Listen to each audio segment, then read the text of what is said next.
back, everybody, to another episode of Gas is on the Right. No, he's got a chance to win the race. I think that might have been like one of the cleanest hits I've ever seen in a NASCAR fight. Side Rick. Yeah, the back. Oh, into the wall hard goes Ryan Blaney. And he finally came to a stop, and it was just dead silent.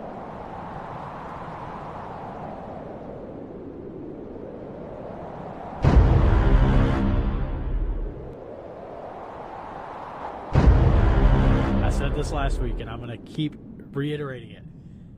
Live with the decisions you make. Drive by the decisions you make. Don't change up your style, but also just don't be dumb.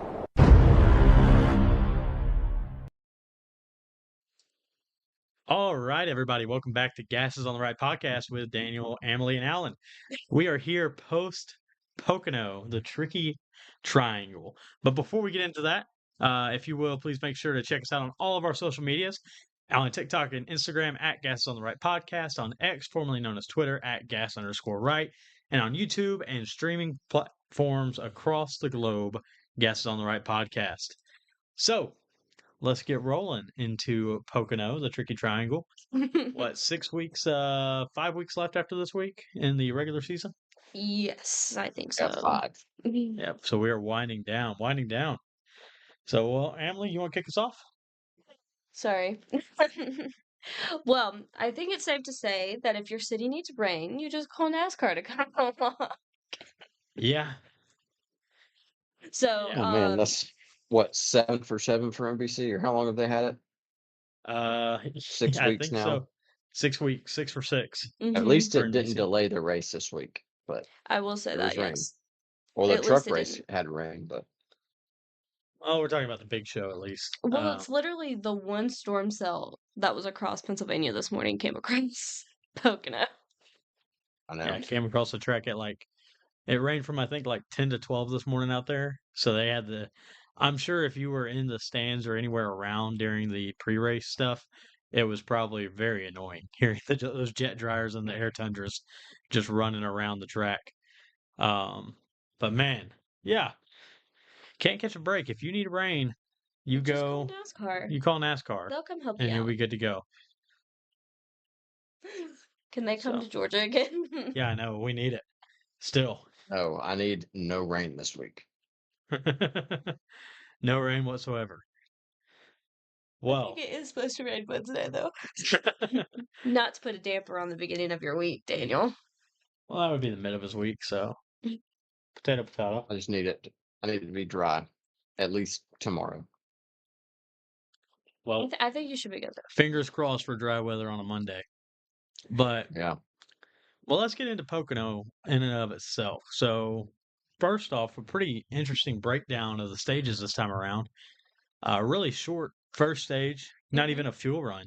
For the first stage with a 30-lap run, followed by 2 65-lap runs. So about a fuel run and a half, with it being I think 40 to 42 laps was the fuel window.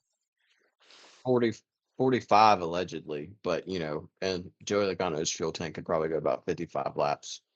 Yeah, that's the truth. So left a lot of strategy up in the air leading into the race, where the drivers could really pick and choose what they wanted to do and how. And the team, well, more or less the team's not the driver. So, speaking of interesting pit strategies, to go along with the first stage, you also have Gragson, who wrecked halfway through it. So that caused a whole new pit strategy for the back of the field as well. Yeah, I think the back of the field, and at this point you got to do something different. I know a lot of those guys, some of the guys that fell to the back, make adjustments, air pressure adjustments. Think about Logano, who was able to work his way back up front after the strategy, with making some adjustments after bottoming out in the tunnel turn. Mm-hmm. So that was a big move, but then it also put the front of the field on check, because they then needed to flip the stage itself by pitting with 2 to go. So I think everybody that wasn't in position to get stage points pitted. So Yeah, well, even some in Blaney and Gibbs were in the top 10, and they pitted as well. it was interesting how that played out because since Gregson's spin happened like smack dab in the middle, there was still a significant amount of green flag racing that went on that spread the leaders out from the people that were in the back of the pack to where once it was spread out, when they pit, they didn't lose as much track position that they would have lost as if they would have pitted under yellow at the end of the stage. Right. So they were able to flip the leaders who stayed out. And, I mean, people had to obviously they needed to do something different because Larry McReynolds is famously quoted, if you follow the leader, you're going to follow the leader. So Yeah. they had to do something different. And I mean, because that put it to where they pitted, everyone was going to have to stop during stage 2 at some point and during stage 3 because of how the fuel runs were laid out. Yeah. But it put it to where they were going to have to stop earlier in stage 2 versus the other people that stopped later. But their hopes were is that when they got that flip of the field position or track position, they were able to stay in front of those cars that were faster, or at least stay in front enough to where as it played out, they just had track position for the rest of the race. Yeah. Unfortunately for them, it did not work out that way. The fast cars found a way to the front. Yeah. Yeah. The cream of the crop really did rise to the top at this point. Even after these strategies and playing out, but Pocono is kind of known for one of those tracks that if you're good at it, you're going to be good at it. And if you're not, Mm-hmm. you're not going to luck into it at Pocono. So it's called the tricky Yeah. triangle for a reason. Yeah, and Pocono is always a strategy race. Like you got to have the speed to win the race because of how long those straightaways are. If you're not putting out horsepower, you're not gonna. I mean, you saw that the big teams like Gibbs, Penske, and Hendrick were the cars that were at the front, and RFK were the cars that were at the front most of the day because of the raw speed that they have. You know, Right. So you got to have that, and then you got to have good strategy. Like some of those, I mean, if strategy would have played out a little bit differently, those 11 to 20th place cars, had they have gotten that track position, maybe could have stayed out in front, depending on how that strategy fell and won the race. But it was going to be won by one of those Penske, Roush, um, Gibbs, or Hendrick. It was going to be won by one of those organizations because no one else had that raw speed that they had. Yeah. Yeah. As long as everybody made enough fuel, they were going to be all right. So, which I mean, that speaks to the stage 1 winner. Which do you have the stage results for that? I do.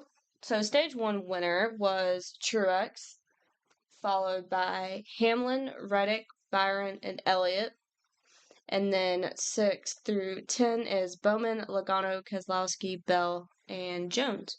Wow, that's actually. I didn't realize Eric Jones finished that high in stage 1. Well, he stayed out when all the Mm-hmm. other back half of the field pitted and was able to maintain that track position because Mm-hmm. of the people that flipped the stage. He stayed out to get the extra point to move him from probably 30th to 29th in points. Yeah. From 30th to 29th. one spot at a time, right? That's all it Yeah. takes. So, And his defense, he missed a couple races. valid, but that legacy speed's still just not there. That team's not where they need to be. Mm-mm. So, but that's a whole another topic for a whole nother day. Well, then you also have stage 2 that mirrored stage 1, but this time with Chastain being wrecked halfway through. And then again, the same thing as the pitch strategy change for the back half of the field as well. Yeah, it kind of fell perfectly for some of these guys to be able to run it out and get up there and try to make a charge. It's very, like you said, very mirror image of stage 1, except just Chastain this time going out by himself and slapping the wall, breaking the car, ending his day. But that was really about it until Yeah, for you got, stage 2. yeah. So Stage 2, I have those too. let's see those results. Yeah. Which So you, Chastain's oh, Chastain's wreck, that really the way the strategies are playing out, that kind of split everybody's that was already split. So we were having about like 4 or 5 different strategies going on at that point, to where it was going to make for a pretty interesting last stage. But we'll get to there. All right, stage 2 results, Emily. Stage 2. So you have Hamlin, Elliott, Keselowski, Byron, Jones again, which again, he's in 5th. I just did not realize he finished that high in both stages. Larson, Bowman, Bell, Logano, and Reddick. So honestly, about the same. I mean, you have Larson in top 10 of stage 2 that you didn't have in stage 1. Yeah. That was really kind of the gist of it on that end. All right, so stage 3 begins, and so does the calamity in turn 1. I don't believe Gilliland lost his brakes in turn 1, but he did lose his brakes on lap 115, and that put everybody within a couple laps of their fuel window. A lot of people took 2 tires, so they're going to need a couple of cautions to fall to be able to make it to the end, which kind of nullified all the pit strategies that we had and put everybody on the one strategy of, you took the 2 strategies, I guess, the 2 tire stop or the 4 tire stop. The 4 tire guys were pretty good. The 2 tire guys Yeah. were going to be questionable on whether they had enough fuel or not. But it was only some of them, because there was that 5 or 6 different strategies leading up into that. And Yeah. they got the cautions they needed. Oh, for sure. But Of before we get course. All of into them. that, a wrench in the plan of a couple of these guys, Suarez, Elliott, Larson, and Gibbs, all got speeding penalties in section 7 of pit road, which put them to the back of the pack. Which, I mean, Elliott looked like he might have the only car that could compete with the Gibbs cars, besides, obviously Blaney was able to hold off and win. But Yeah. it looked like he might have, his charging speed on some of those restarts was incredible. Well, So when it came to Elliot, actually, a fun fact, you have it's been 92 races since he's had a pit road penalty. Yeah, Which, I mean, that's pretty good. that's 3 years, just about. yeah, I mean, you look at him versus Kyle Busch, has one every other. Well, he had one like 4 or 5 weeks in a row to start the season off. Yeah. Yes. So I So mean, very disciplined off pit road, and an uncommon mistake for him. yeah, which that was the But one questionable area on pit road too, because if you because it's looked the at how the smallest zones broke section. up, it was the smallest section of all the zones, and it's not measuring speed, but it's only measuring speed at each line, because it measures off of time, and then time goes into speed. Yeah, So Mhm. you do time however over many distance. seconds it takes you to cover this distance at this speed. If you're going faster than that time, that's when you know that you're speeding. So, and they all got them right there in section 7. It's just a little shorter section right there, and it was what caused everybody to get that penalty. So, unfortunate for those guys, because that kind of ruined their ideas and what they had going, but also may have favored them if this race would have stayed green, because when they came back down, you're still under They're able to penalty on top pit off. road. Go ahead and top off, and all of them took 2 tires. Mhm. So they all went ahead and got the left sides changed too. So they were on 4 fresh Goodyears, all 4 of them, from the back of the pack, with a fuller tank of fuel, so they didn't have to worry as much of saving. So, but this race didn't run green.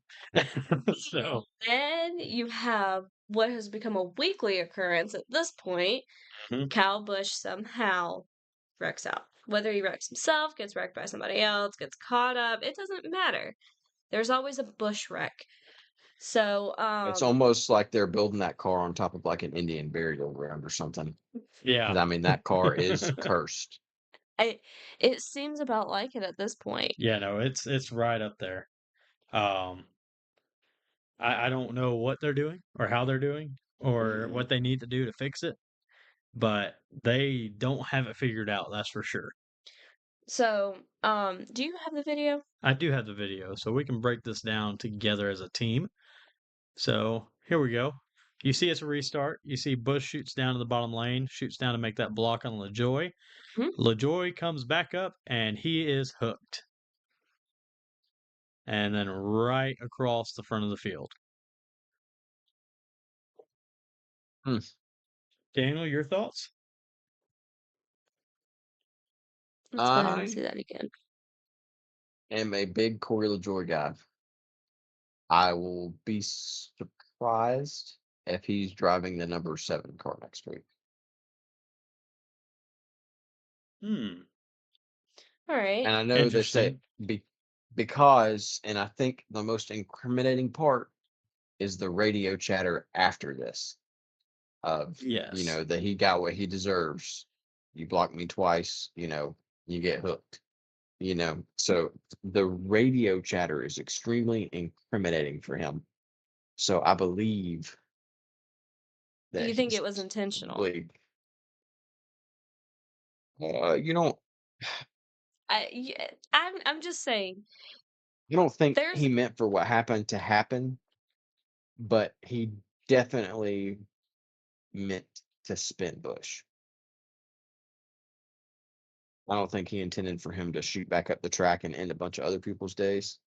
I mean, Mhm. really, everybody that got wrecked out should have been like Ricky Stenhouse and Kyle Busch at the All-Star race and been waiting outside his hauler Yeah. because they're just innocent bystanders in that. But I mean, that looked pretty intentional I to mean, come hard right up the track into his left quarter panel.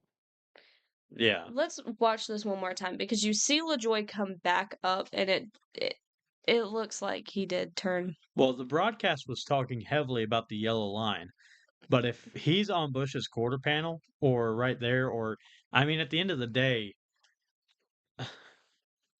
LaJoy needs to live there.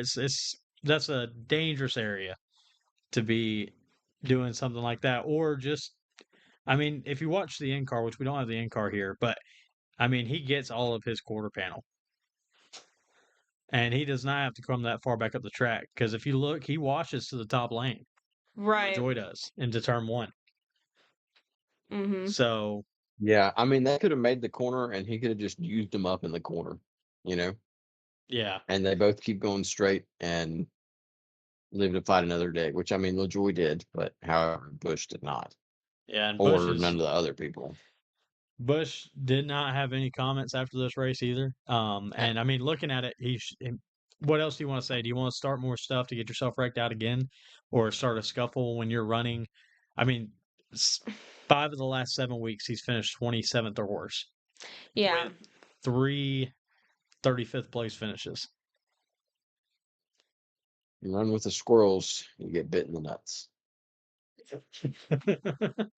So there's that There A goes team has a Alan's pick. lot of work to do. Yeah, there goes my pick. And I mean, Austin Dillon sounded very optimistic at the street race last week that there's a lot of good things going on. What they are, I don't see them, but I mean, it's probably might take time for it to come to fruition. I don't think we'll see it maybe till the end of this season, but I mean, I'm a it's big RCR fan, so I hope yeah, that they're able to They pull it figure together. out whatever they have yeah. going on over there. So So on the next restart, Nemechek someone again. yeah, it's the new Chastain. John Hunter This time Rekachek. Zane Smith causing yet another caution. Hmm. So yeah, Nemechek just squeezing where I mean he shouldn't, but I don't know. It's Nemechek. He probably turned his comments off again. What do you mean? When the Eric Jones wreck happened, he said I hate it for him, and he turned his comments off on the post because it was Yeah, getting because they were blasted like, on social media. yeah, they were like, Like, this is blatantly your fault. yeah. So So you have that, and then I don't think a caution came out for this, but Gibbs's motor just decided to go kerplunk with 28 laps left.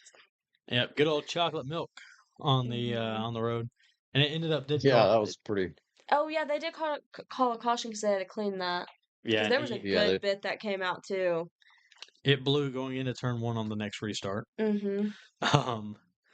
And Was he this was 3 not able to make restarts it in a row with caution? Yeah. That's what I thought. Yep. So At least this wasn't overtimes this time. Yes. Dude, those overtimes Yeah. killed me For a few sure, at weeks least it was ago. not overtimes, but you had that, so that restarted them, I think, with 24 to go. And Blaney gets out to the lead and is able to fend off the reigning race winner of Denny Hamlin, Mm-hmm. as well as the charging Alex Bowman, and take the win for Blaney's second win of the season. So no new winner this week. Oh, so speaking of Bowman real quick, what I found interesting, and I don't know where he said this, it was in some press conference, but he was basically like, for the people saying that I shouldn't be at Hendrick, y'all just need to shut up now because I think I proved myself after last week. Now, he said a little more choice words than that, but that was the gist of it. Yeah, which, I mean, at the end of the day, who else would they put in that ride? I mean, I couldn't think of anybody else. And I've never said that Bowman's bad per se, but I think he struggles with people comparing him to his teammates, and that's just, I mean, He you is can, the worst of the four. yes, If you look at it numbers wise. But he's yes, still pretty good if you consider that the last 2 seasons he's had a back injury, and then the season before, remember he was out with a concussion, and Noah Gragson had his ride for a couple races when he had a concussion. Yeah, right. I But think the he He's last really 3 or 4 good, even races. but I think people spend so much time comparing him to his teammates that he is, like Alan said, the worst of the four. So they're like, "Oh, he's terrible. He's not up to their caliber." And I'm like, "No, he's good, just not yeah, I as mean, good." worst of the four sounds bad, but when you consider it's William Byron, Chase Elliott, and Kyle Larson, two of which are Cup Series champions, it's almost like when it was Johnson, Gordon, Earnhardt, and Casey Kane. It's not that Casey Kane wasn't as good as the other guys. It's just that, or it's not that Casey Kane wasn't good, just compared to the other guys, he wasn't that great. Right. I mean, you compare anybody to Kyle Larson, and you're kind of like, Yeah, I mean, we'll put it this way: Yeah. Bowman has a 13.3 average finish on the season thus far. So Well, I mean, he's no slouch, 10th in points, yeah. you don't get there by running average. right. hmm So I mean, 12 top 10s, 6 top 5s with the one win at Chicago last week. Um, Hmm. he's there for a reason. And again, with another top 5 this week with his third place finish here at Pocono. So, but Blaney with the win. So now we look into the shaken up playoff standings as these 5 races left. 5 races left, and it's starting to get a little tight. All right, so Daniel, do you want to take that? You're always better at listing those than me. Yes. All right. So the point standings, we got Elliott in first place, +1, Larson in second, -1. Tyler Reddick and Denny Hamlin, respectively, stayed in their spots at third and fourth. William Byron moved up to fifth place, jumping Martin Truex, who's now in sixth. Ryan Blaney is seventh. Christopher Bell is eighth. Brad Keselowski and Alex Bowman jumped up to ninth and 10th over Ty Gibbs, who fell back to 11th. Chris Buescher jumped over Ross Chastain, taking the 12th spot, leaving Chastain in 13th. And then Joey Logano stays 14th, Wallace in 15th, Briscoe 16th. Daniel Suarez jumps Kyle Busch to 17th, leaving Busch in 18th, and Austin Cindric in 19th. And how does that make the bubble look? So now the cutoff is in 13th place, Martin Truex Jr. +137. I think it's okay to mark him safe now. Yeah, I would say that he is definitely safe. Unless we got like two new winners and he had two crap weeks in those two. Uh, so it's, but we've seen him be second in points and miss the playoffs. Well, he missed the playoffs, but Kurt Busch had to retire, so he made it. But whatever. Yeah. Um, Whatever. Ty Gibbs is 14th in points, hmm +67. Christopher Buescher is in 15th, +43. Ross Chastain is in 16th plus 27. Behind the cutoff is Bubba Wallace in 17th minus 27. Chase Briscoe in 18th minus 75. Kyle Busch in 19th minus 102. And Todd Gilliland in 20th minus 127. So I would say that Bush or beyond is in a must-win territory. 100%. I would say even Briscoe is probably not safe considering he has not had that many finishes per se. But what about Bubba? What do you think? Bubba, if Chastain keeps continuing on this trend, he's got a chance because Chastain, 4 weeks ago was plus 72, and He's plus 27. Daniel said that he was probably safe. Keyword probably. You were quite confident in that. Maybe. So, but here we are now with 5 weeks left, and he is a bad race from being on the opposite side of that bubble. Because there's one thing, Bubba's been running pretty consistently and running well consistently. He finished 10th today, and he's got some tracks that probably favor him more than others coming up and where he's ran well. Richmond earlier in the year, minus his wreck in the overtime, he would have probably had a top 10 finish there. Indianapolis, I think, plays into his wheelhouse a little bit. Michigan's coming up. Daytona, he's a great super speedway racer, and he's pretty average at Darlington. So a lot of tracks where he's really good. And not to put anything against Ross there as well, but I think that's going to be the most interesting combo to watch is them two every week playing out through these final couple weeks because I don't think we're going to see a new winner at Indy. I think the only places we'll probably see it is if we get Barry at Richmond.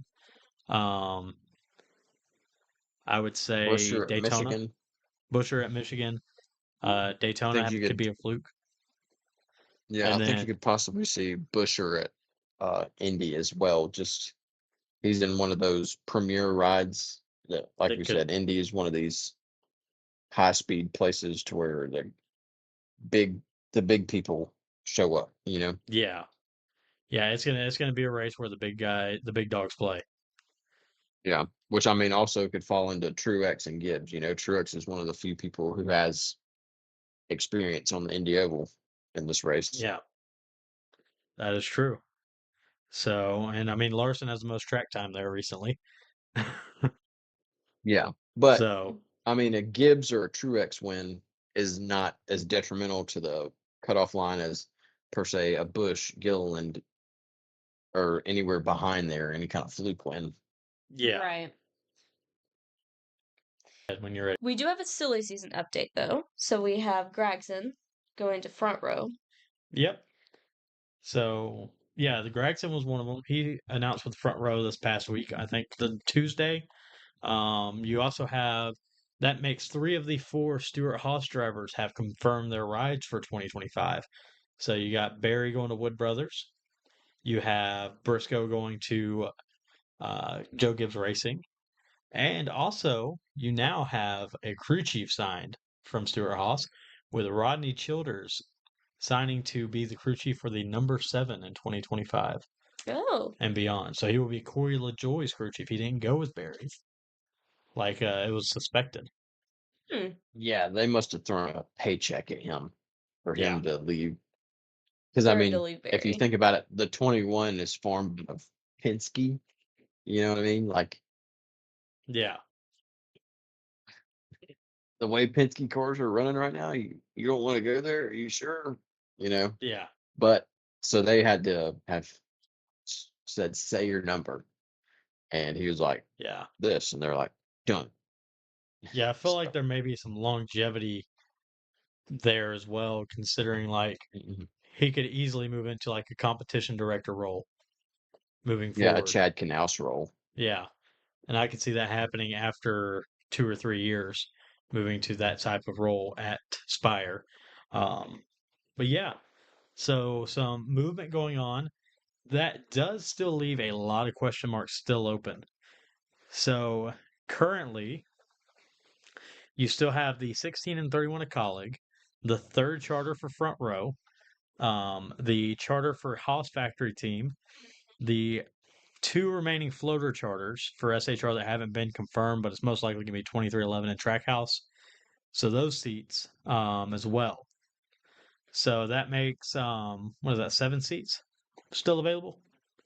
6 seats? I think it's That's 6. so many. That's might be the So biggest silly season ever. I was gonna yeah, say, like, I can't there's think of another season that has had this much movement. there's been like big name signings in the past, but there hasn't been a ton of seats open. And the thing is there's like Mhm. no true locks on those. Like if 2311 gets the charter, I would presume they're going to sign Corey Heim. But Mhm. is But that there's been guaranteed? murmurs of Riley Herbst's parents buying it or something and saying, "We'll buy it. You put him in." So yeah, he comes from a But that lot of might money. be I changed. didn't realize Yeah, that. that might have changed now um that Briscoe ended up going to Gibbs instead of that front row spot, and presumably Cole Custer's probably gonna get that Stuart one Hoff's right. charter that SHR is keeping. Or yeah, the So there's Hoff's the front, factory team. Right. yeah, there's the front row spot, which I mean, Cole Custer could move to that, and they could just move Riley Herbst directly up SHR into the 41, kind of up in the air. But Gregson and Herbst are buddies, so I wouldn't be surprised to see Herbst move into the FRM. But I mean, Corey Heim would be getting robbed if he Yeah, doesn't get the 2311 spot, to be honest. I agree. I think he's proved Much better himself with what talent he's than Riley ran. Herbst. Mm-hmm. Yeah. So, but from there, I think I could see Sam Mayer getting a colleague ride next year. Yeah. Yeah, over So Hemrick. Yeah, for sure. I could see Mayer getting a ride. I don't think Allmendinger doesn't have the funding, so I could see somebody. I don't know who else would fill that seat, but unless they do an I open think car again. I don't think they'll do an open car. I think they'll farm out a cup charter to Trackhouse. So it'll either be SVG or Zane Smith, one of those two driver, whoever colleague or Trackhouse doesn't Keep in house. keep in house, they'll farm out that charter through colleague, I'm sure, And I and would be like, say that's probably gonna be here's a Zane. yeah, they'll be like, all right, look, here you go, colleague. Here's a funded driver to where you don't have to go find one, Yeah. which Mm-hmm.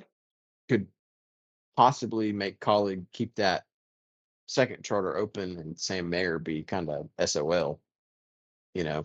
Yeah, I mean they could run the open charter again because as it stands, it's not in a bad spot comparatively. So, I mean, if you look at it, the open charter is sitting 32nd in points, Probably but ahead it of where is, Hemrick is. yeah, that's what I'm trying to verify. Well, Henrik's sitting 28th. Yeah. So, but there's like a 18-point difference between them. So, but from there, we do have one other silly season update, and that's going to be the Haley Deegan. Haley Deegan. Yes, Haley Deegan's out of a ride, Mm-hmm. and it seems like it was not necessarily her doing, but on mutual terms. So, sounds like they said that. Saw some things that they quit paying her or something. Really? Really? I don't know if that was true, but I saw something that said that they might have quit paying her. Wow. I mean, So, but if she was running the way she was running in that car, I wouldn't have paid her either. But I mean, you look, Josh Berry got in that car and ran about where she would have ran at Pocono. yeah, I don't think it's the equipment, or I don't think it's the driver. So, Who did she part ways with? I I mean, forgot who she was. AM Racing in the Okay. Xfinity AM Series. Racing. That's who. Remember we interviewed Chris Bass. He worked there before he worked Yes. at Yep. RCR. So, I just couldn't remember who she was with just because I'm gonna be honest. Yeah. She's always I- wrecked, so I just didn't really pay it. Yeah, it doesn't help that she doesn't get raced. I don't want to say race. Well, she doesn't get raced fairly. Let's be honest. But yeah, it's not as bad as when she was in the truck series. But I think everybody kind of had high expectations for her when she got in the 07 last year, the year before, and It her was first last start and went fall. and ran like, yeah, and ran 13th. And they were like, oh, she's Yeah, not as Phoenix. bad as she looks in the truck series. And it's like, well, yeah, I think we all kind of knew that. Yeah, That's nothing but a squirrel's nest in the truck series. Um, but I just don't think that team was ready to take that on yet. Because I mean, if you look at Joey Logano's he's different than having Josh. No knocking against Josh Berry, but he's a much better proven race car driver yeah. than He's Josh he's got Berry. the You know. he's got the time in and the I guess Hmm. wisdom you could say in racecraft built to jump in a car and go. So, but yeah, so some changes coming, some changes still to come. A lot of But silly seasons still yeah, left. we got silly season in this booth as well as Lee Diffie will take over the play-by-play starting at Richmond in August, post Olympic break. So Rick Allen will be out after Indy this week. You know what else? Booth silly season I've seen. Marty Smith is going to be joining the Amazon Prime TNT booth As the with ES. play-by-play, I think, right? Yeah, That's with going to be his good. buddy Dale Jr. Yeah, him and Dale Jr. That's going to be the most redneck broadcast I've ever Yes, and heard. I think Jamie McMurray is the third guy they're going for right now. Right. That would be a huge W for them. So, and then I hear that, um, what's his name? Alexander. Adam Alexander. Adam Alexander is in talks with both Amazon, TNT, and the CW to take over Amazon and TNT for the Cup Series side, but the CW for all Xfinity races Oh, to okay. be the play-by-play, which I think would be phenomenal because he already has done it for so long. He knows the storylines, he knows the drivers, and he can be that guy. And he also knows how to build a booth when it's the drivers in the booth with him. Yeah, I think So, that would be wise for the CW to just put Adam Alexander in that role and continue right. just to place drivers randomly for a much cheaper rate than a standard guy. You Yeah. know, Yeah, just fill them in I the love holes. when the drivers are in the booth. That makes the race a lot more Oh, entertaining, getting the their broadcast is so perspective. good. Yeah. Mm-hmm. Hmm. So, but well, from That's there, the best Fox broadcast of the year is the Xfinity broadcasts. yeah, yeah, they do such a great job. So, but yeah, excited to see how that falls. So, silly season is in full swing on and off the track. On So, and off the track. but from there, I guess we will get into Indy and Indianapolis preview. So, we have not been there in the Cup Series for 4 years. It's been longer than Too that. long. Yeah, it's been too long. So it's time to take the oval again. And for starters, we're going to go into our picks. So, Emily, you with the win this week with Hamlet, you are up first. So close to a win-win. So, to update our points, by the way, so Daniel is leading with 11 points in our picks pool, followed by Emily with 9, and myself rounding out the back end with 6.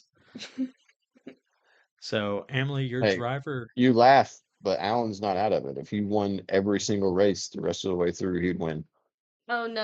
I was We're there. laughing at the fact that I'm somehow in second place, but I have the worst average finish. And I'm telling you, it's because I have been messed with these You've been last getting few hurt. weeks. So you I went. either do, here's the thing, my drivers either do really freaking good or they're just bottom of the barrel and they Yeah. just get wrecked. You won New Hampshire. You finished 33rd at Nashville, last at Chicago, and then came in second this week at Pocono. Yeah, So for an 18th place even average finish across the season thus far. Um, but yeah, it's you. I was about to We'll say. go through your picks real quick. So she has remaining Cindric, Dillon, Barry, LaJoy, Briscoe, Burton, McDowell, Gilliland, Priest, Nemechek, Jones, Stenthouse, Haley, and Hosevar. So who are you feeling this week? I am trying to choose between Briscoe or LaJoy, but I don't necessarily think LaJoy would be the best, especially if he's not racing next week. Yeah, LaJoy has a comeuppance on the way, so I don't know if it That would be is my true pick. too.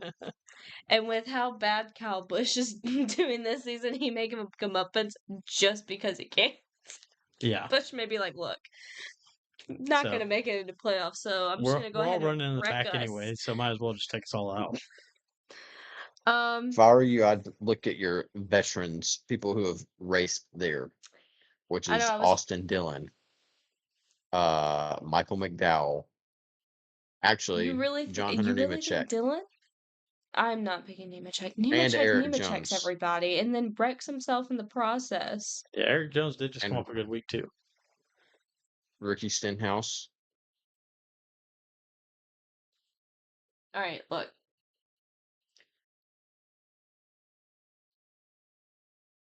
Let's see. Or Austin Cindric drives for Penske. They got a lot of speed. Eric Jones That's your actually does best. have a decent average finish. Yeah, but that's taken into account. I think the road Well, course. but it's these are intermediate tracks because they Oh, have just no in general. data. Yeah, they don't have any data on Indianapolis. So all the data that I have for average finishes. Yeah, I'm kind of on Is the useless. Daniel train. I would say Cindric or Jones or Briscoe. Or someone who's had another option is Josh Berry, but he just can't put a finish together. He can I'd save start him out for really Richmond good, but he can't anyways. put. Yeah. We got Richmond 2 coming up here in I a don't week, really feel like I could use Jones anywhere else, too. other than Darlington. Arlington. I think that's going to be the fight between me and Daniel when it gets down to it, on who Mm-hmm. wins, who finishes better at Daytona against Jones at Darlington. Out of the three of us now, so you're I was thinking gonna about say you shouldn't have told me that. that. But who you got?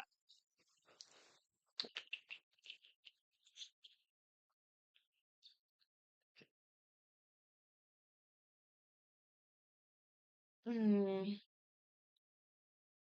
Any day now. I usually have days to make this decision, not hours.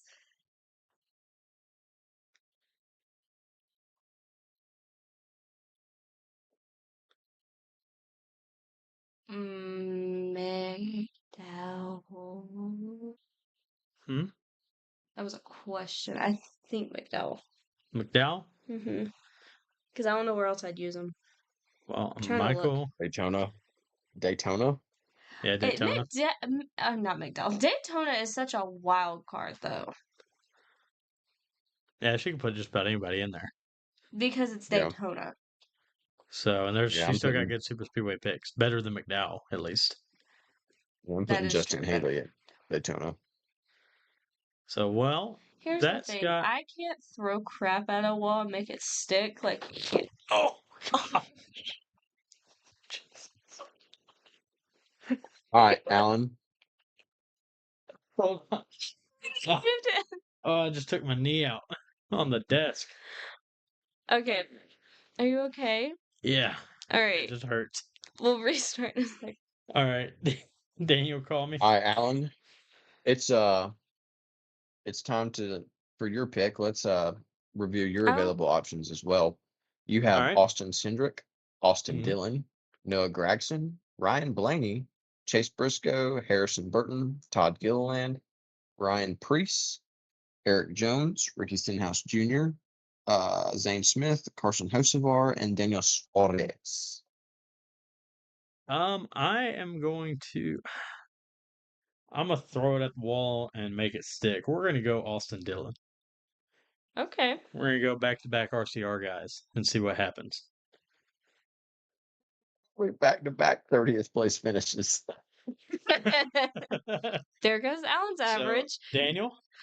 So, Daniel, your eligible picks are Dylan, LaJoy, Larson, Gragson, Priest, Nemechek, Jones, Stenhouse, Haley, Smith, Hocevar, and Suarez. I can't do it like Daniel does. Suarez. Suarez. You got to roll the R. Suarez. I can't Mi do amigo. I that. can't roll my R's. I'm tongue-tied. Daniel Suarez. Well, it doesn't matter Suarez. because I'm gonna pick Mr. Half a Double himself, Kyle Larson. He's got the most track time. So Yeah, most recent track time, that as well. and he knows Mhm. how to go fast. Always. About every week. As he was up front this week too, just couldn't make it back to the field after his pit road penalty. So but Hey, well, one thing, all I want to note is while I may have an 18 average finish, I do have the most race wins out of the three of us. that is true. You have Yeah. 2. Don't hold your breath. So, well, guys, to wrap it up, just remember again on the screen, and if you're listening, to follow us on all of our social medias at TikTok and Instagram at Gas is on the Right Podcast, at X, formerly known as Twitter, at Gas_Right, and on YouTube and podcast streaming platforms around the globe, Gas is on the Right Podcast. Around the globe. Without further ado, we wish y'all a great week, and we will talk to you next week post Indianapolis.